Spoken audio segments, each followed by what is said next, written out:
Herman Rosenblatt does have a real story of survival in the Nazi concentration camps, a story that is genuinely extraordinary.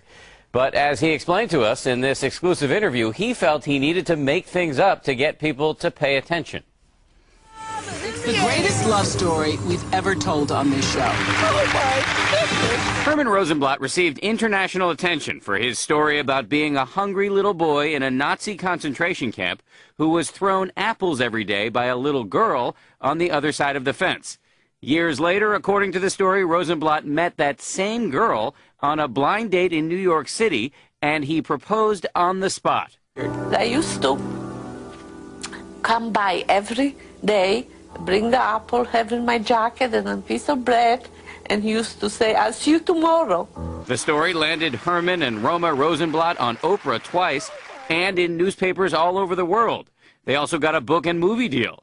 But the story wasn't true. Why did you do it? Why did you tell such a big lie to so many people for so long?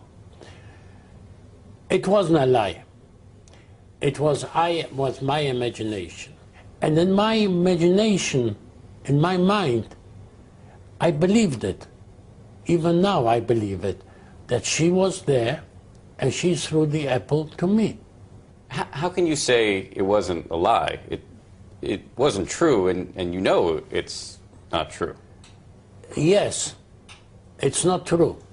But in my imagination, it was true. Rosenblatt says he made the story up to give people hope and to promote understanding about the Holocaust. But members of his own family say his real motivation was money. So you were not motivated in any way by money? No. This is from your son. He said that he knew you were lying for years and he couldn't get you to stop. And here's his quote. "It was always hurtful. My father is a man who I don't know." How do you respond to that? I don't know. I can't respond to it. I don't know why he said it. I don't know. Maybe I'll ask him. Herman and Roma Rosenblatt told their false story publicly for more than a decade, but it all fell apart about 6 weeks ago after Holocaust scholars proved that it was physically impossible for prisoners to approach the fence at the concentration camp where Herman was kept, and that Roma's family was actually more than 200 miles away at the time. Why did your wife agree to go along with this? Did she ever express any reservation? Because she loves me. Why is she not here today? Because I don't want her to be here today. It's too much going on. Was it difficult for your wife to have to go out very publicly and tell a story that she knew wasn't true? It was. It was. But she loves me so much that if she thinks that's good for me, she'll go along with it. Rosenblatt is remarkably unrepentant about his years of lying. I pronounce my love for you forever. When you look at that, does it make you uncomfortable at all? No. You think that was the right thing to do? Yeah.